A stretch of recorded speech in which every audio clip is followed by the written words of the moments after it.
All right, we're live. Hello, everyone. Happy Tuesday. And Debbie and I are here with you today. We're the founders of Growth and Involvement Consulting, where we help professionals, entrepreneurs, and salespeople really get into the right headspace so that they can excel in their career and in their lives and start to tap into their infinite potential.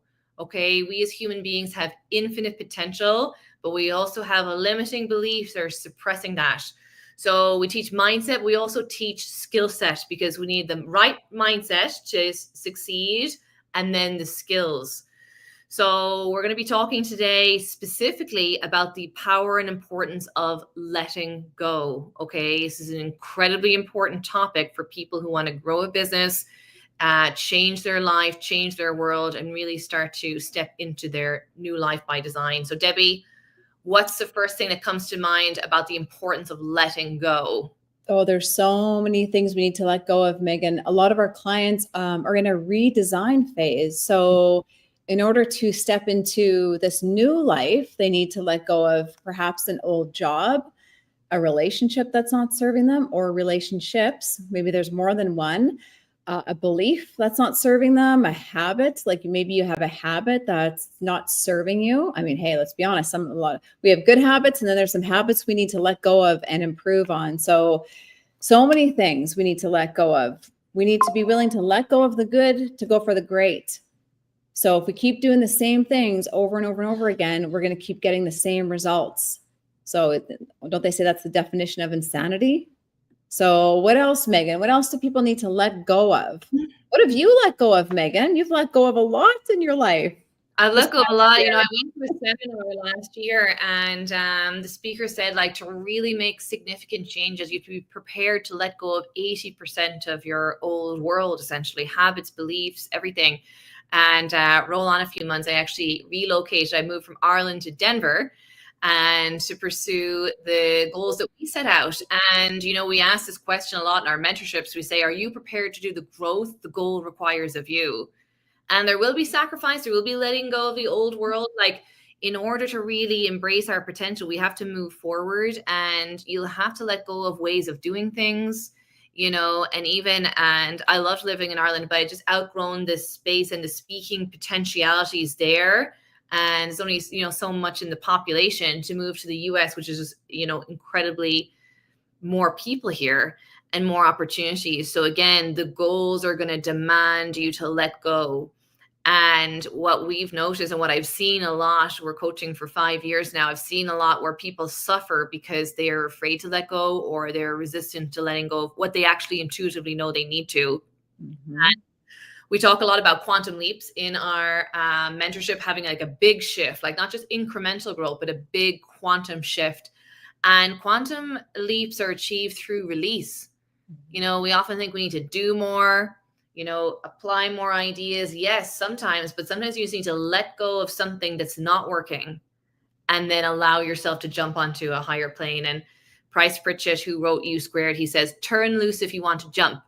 So, and we talked a lot about when you let go, you have to develop a better relationship with the unknown. You do. A lot of what Debbie and I have navigated in our goals, you really have to go out into the unknown and see what's out there.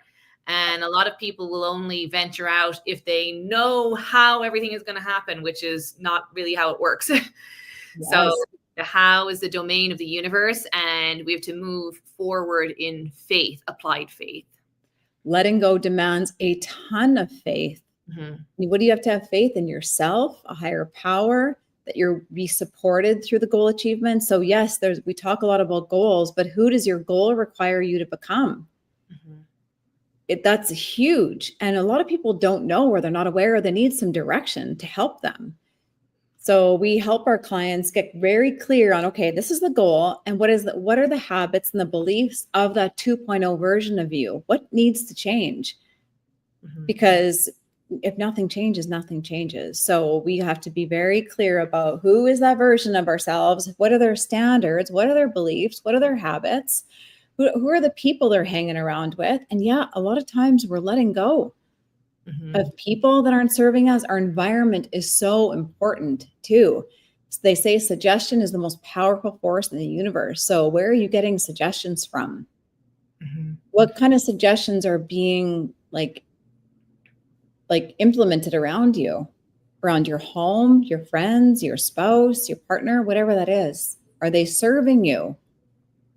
If not, you got to be willing to let go. Mm-hmm. Yeah.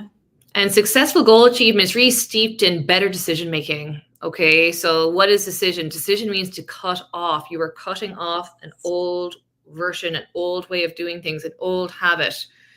And what happens is people think about making a decision, but don't actually act on it. So no action, no decision. And in order to let go, you have to make a decision, a clear-cut decision that you are not going back to doing the things the way you're doing them, and that you are embarking on this new standard. It's like raising your standards all the time. Yes. So you want to make sure that, you know, your goal achievement, your decision making is in harmony with what you want.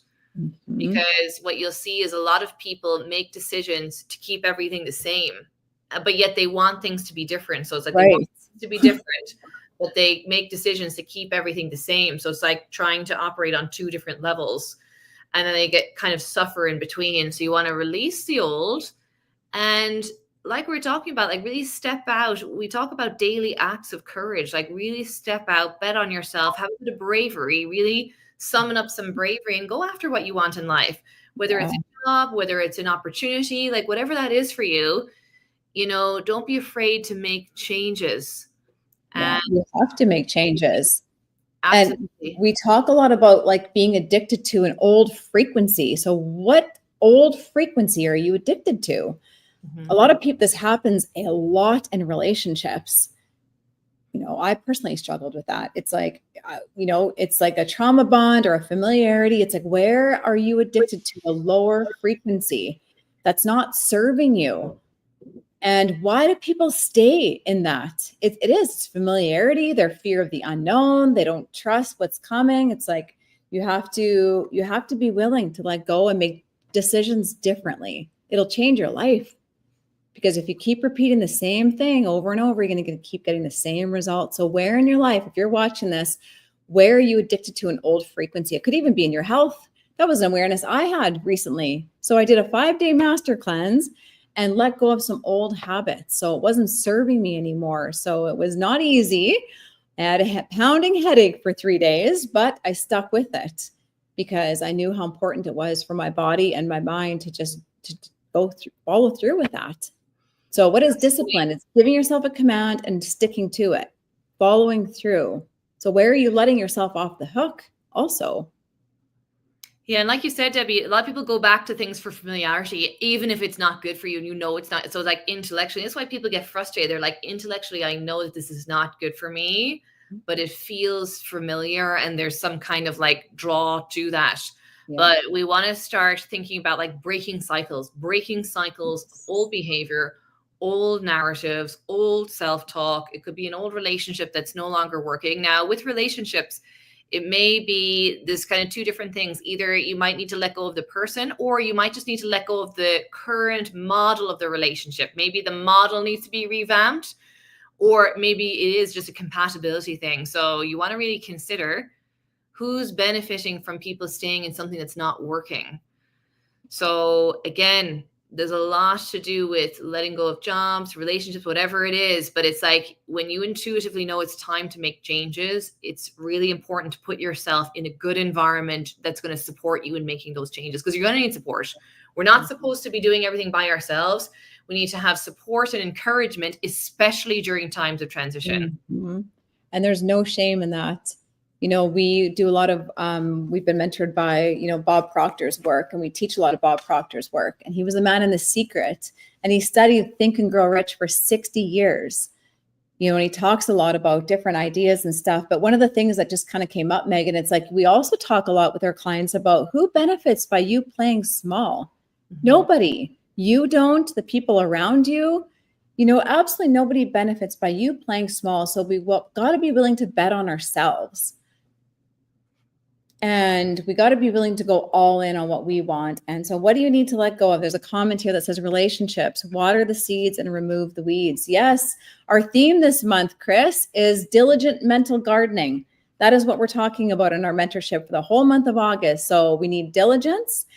And what is mental gardening? Megan, you came up with this theme. So let's talk about that for a moment here. Well, we like the gardening analogy for the mind because the subconscious mind, there's a lot in there and there's weeds in there. And, you know, as we see people try and change their beliefs and endeavor to change them, those beliefs can circle back around. And we were likening it to those weeds. You know, you try to pull them out and just the leaves come off and the root stays and it regrows. So we have to do mental gardening. We have to do it every day. Every single day is day one with the mind. That was probably one of the most important things I learned about the mind is every day you have to reset and start again. You have to refocus today, tomorrow.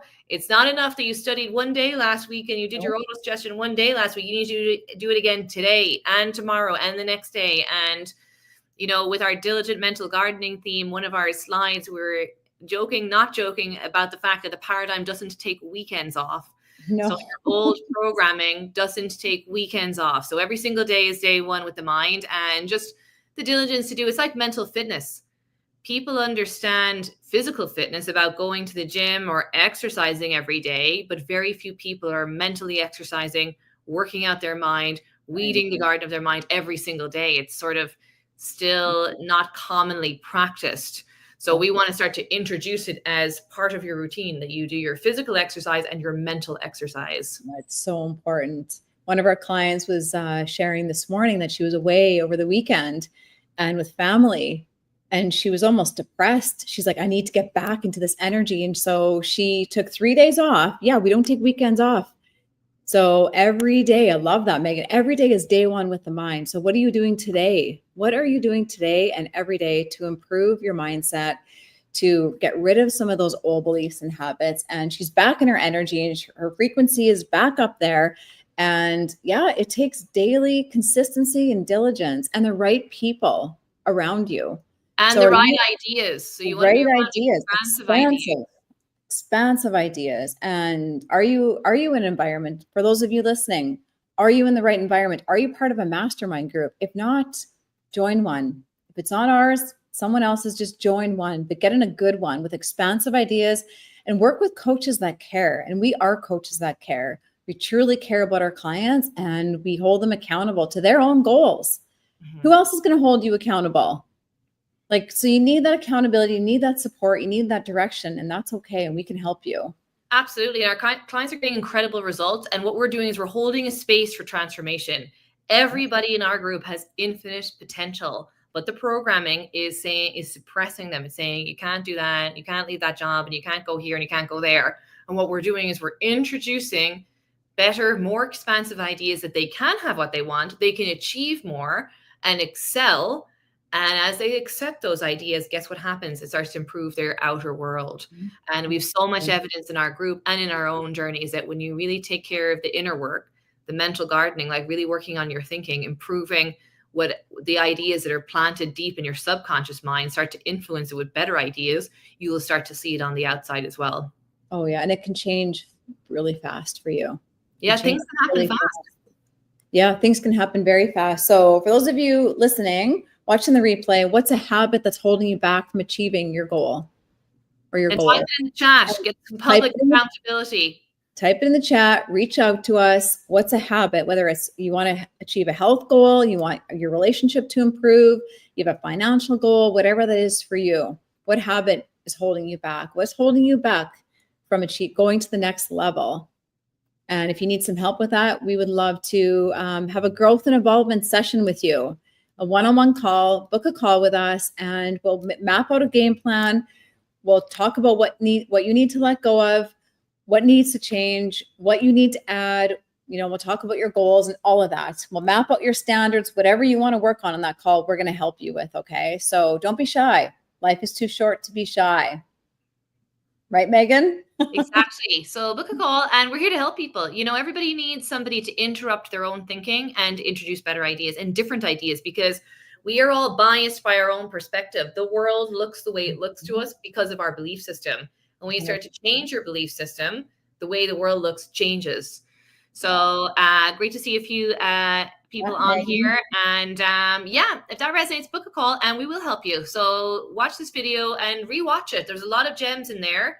And answer the question, what do you need to let go of? What habit? And if you want public accountability, type it in the chat below and really get after that. Yes, get after it. All right, you guys. Thanks for tuning in, and yeah, book a call. Talk to you soon.